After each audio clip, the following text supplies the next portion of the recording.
All right, so here's an update on the Mustang as it sits in 2024. So I've been working on it for a few months now, kind of over winter and spring. So a few things I did this year. I got all new used control arms. That's all Global West. So these tubular control arms, that's all Global West stuff that came off a car. It was slightly used, and they went a different route, I guess. So I got it for way less than what it cost new. So yeah, all the fancy style of bushings there, and then the roller spring perches. So these spring perches up here,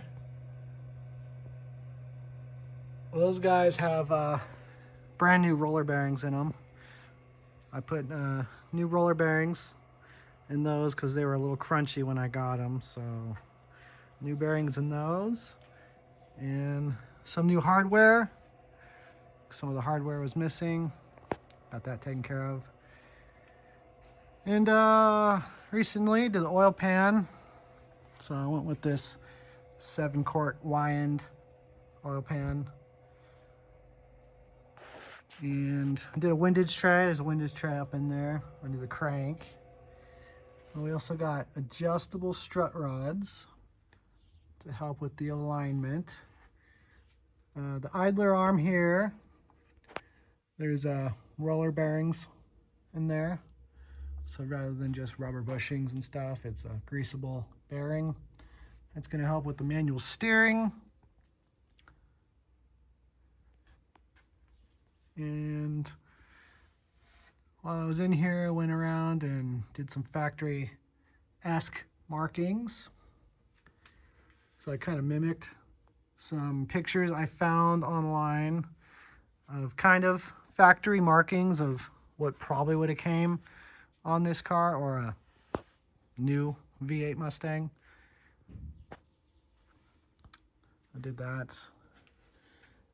Fix the O2 sensor for the wideband meter or short band meter, whatever it is. It tells you air fuel ratio. And back here, we pulled the rear end out, completely had it powder coated.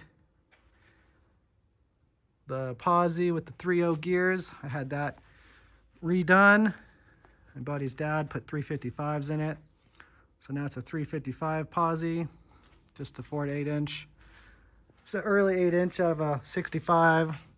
You might notice the pumpkin doesn't have the ribbing that goes down this way. So hopefully it'll be okay for many years. Don't know. Guess we're gonna find out. Leaf springs, those aren't brand new.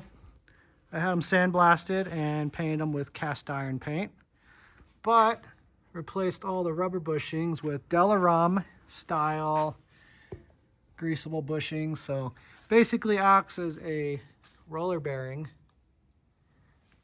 That's going to help with the rear end handling. And of course, had to add the factory style markings. And so looking at the housing here, top of the U-bolts, I cleaned those up, and you see I added some markings to that. This was a factory marking that came off this rear end. I just duplicated it with some paint pen. And this little mark here was one I found online. Looks like they would mark this area for whatever reason. And there's a 2.8 there to denote 28 spline rear axle. And then those aren't real conies. I call them my phonies. Actually KYBs. And I just cleaned them up, painted them. I had a decal made, just a sticker. Put the sticker on, clear coated it. They look like conies, so it's kind of going with a GT look, I guess, with that. And kind of a factory-esque restoration. The pumpkin, repainted that with red oxide. Got this really nice paint. That's just a primer, and straight out of the can, it's pretty durable and actually has a little bit of gloss to it, so that's cool. And oh yeah, brand new aluminum drive shaft. So aluminum drive shaft with Ford Performance yoke.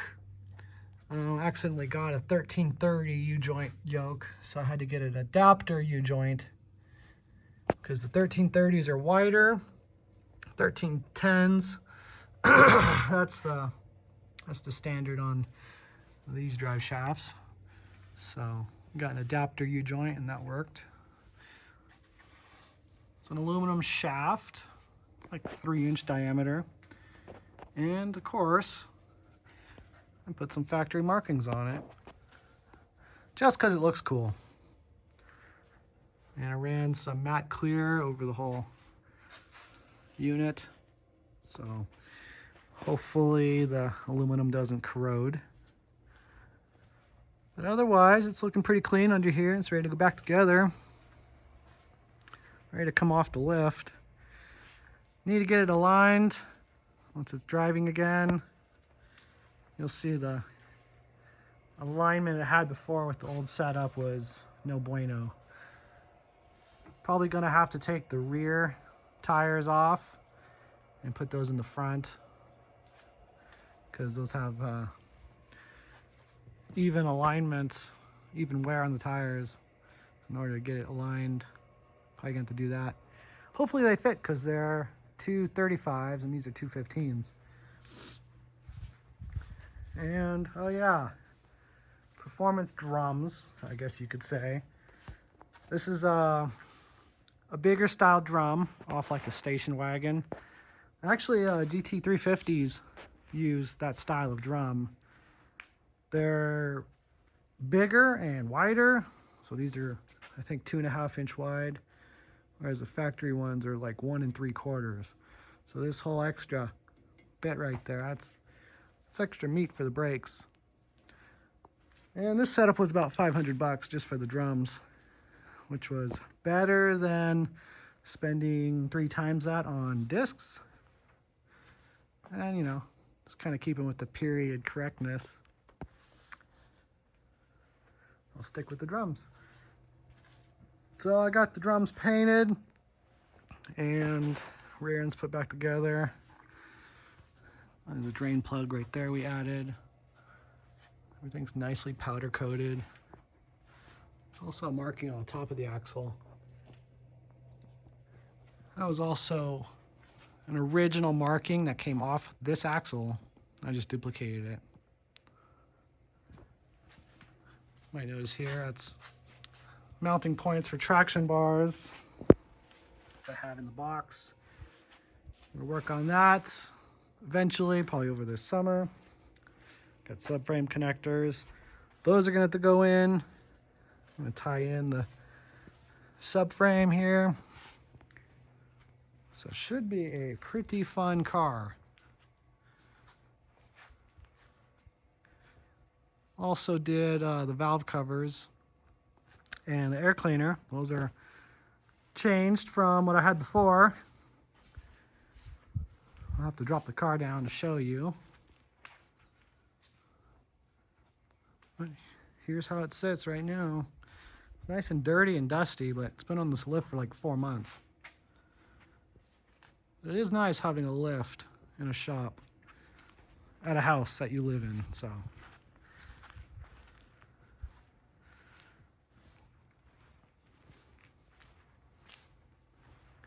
Lots of projects going on here.